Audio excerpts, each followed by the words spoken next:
আগত অতিথিবৃন্দ এবং আমার প্রাণপ্রিয় শিক্ষার্থীবৃন্দ, আসসালামু আলাইকুম।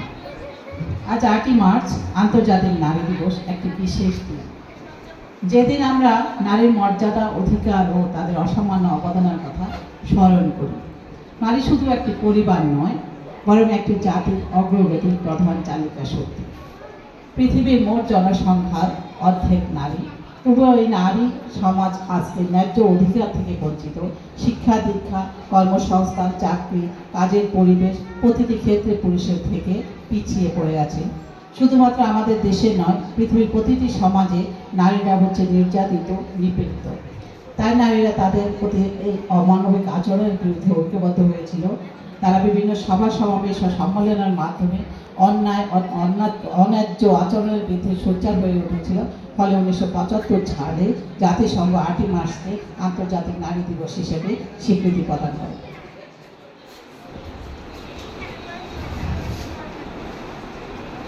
আমরা আজ স্মরণ করি বেগম রোকেয়াকে, যিনি নারী জাগরণের অগ্রদূত ছিলেন।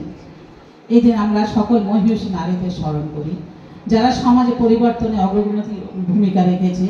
আজ আমরা অত্যন্ত গর্বিত যে আজকের এই অনুষ্ঠানের আয়োজন করা হয়েছে নবাব ফয়জুন্নেছা উচ্চ বালিকা বিদ্যালয়, যেটি এক মহিয়সী নারীর নামে প্রতিষ্ঠিত।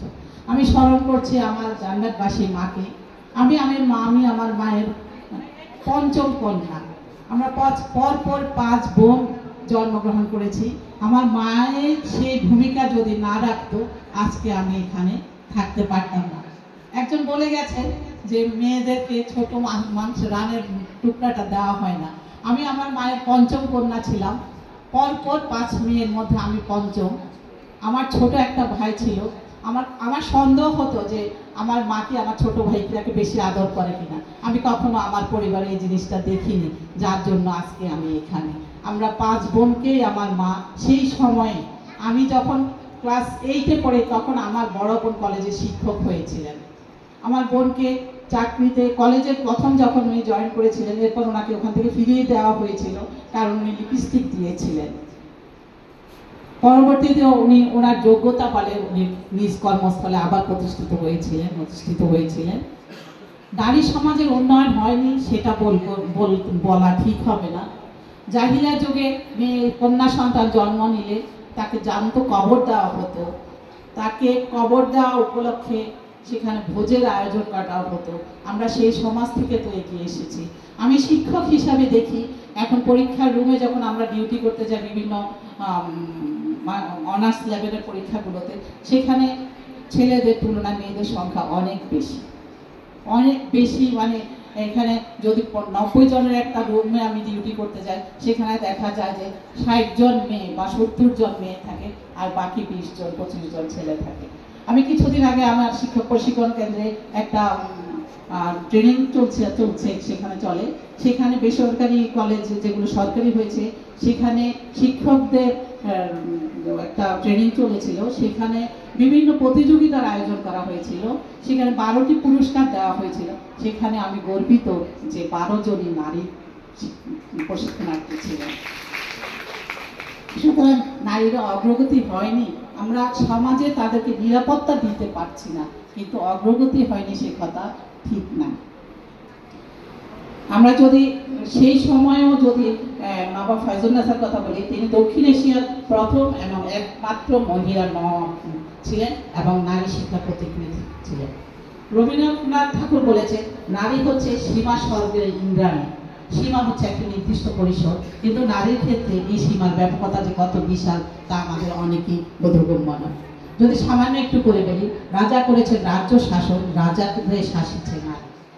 এরপর আর বলার কোনো কিছু থাকে না। পৃথিবী সাজায় নারী, পৃথিবী গড়ে নারী। একজন নারী শুধু কন্যা, জায়া, ভগিনী নন। পরিবারের নারী স্নেহময়ী শাসক, ক্লান্তিহীন শ্রমদাত্রী, নারী রোগ শয্যার পাশে নির্ঘুম সেবিকা, আত্মার আত্মীয়তা, সৌহার্দ্য সচল রাখার অবিরাম চলমান যান্ত্রিক এক রোবট। নারী অনেক ক্ষেত্রে নীরব সহনশীলা, আল্লাহ প্রদত্ত অবাক অপূর্ব সৃষ্টি। পরিবার থেকে বিশ্ব মঞ্চে নারীরা সমাজ ও উন্নয়নে গুরুত্বপূর্ণ অংশগ্রহণ করে থাকে। একজন মা শিশুকে প্রথম পাঠ দেন, যা ভবিষ্যৎ প্রজন্ম গড়ার ভূমিকা রাখে।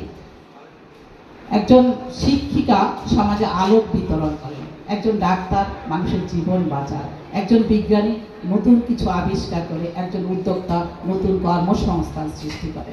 নারীরা তাদের মেধা ও শ্রম দিয়ে নিজেদের যোগ্যতা প্রমাণ করে চলছে। নারীরা তাদের উন্নতির পথে এগিয়ে গেলেও এখনো অনেক বাধা রয়ে গেছে। নারীর প্রতি সহিংসতা ও হয়রানি রোধ করতে হবে, বাল্যবিবাহ ও বৈষম্যমূলক দৃষ্টিভঙ্গি দূর করতে হবে। শুধু আইন নয়, আমাদের মানসিকতা পরিবর্তন করতে পারে নারীদের জন্য একটি নিরাপদ ও সম্মানজনক সমাজ তৈরি করতে। নারী ক্ষমতায়ন মানে শুধু নারীর উন্নয়ন নয়, গোটা একটি জাতির উন্নয়ন। আসুন আমরা সবাই নারীর ক্ষমতায়নে কাজ করি, তাদের পাশে দাঁড়াই, একটি সুন্দর সমতামূলক সমাজ গড়ে তুলি। ধন্যবাদ সবাই।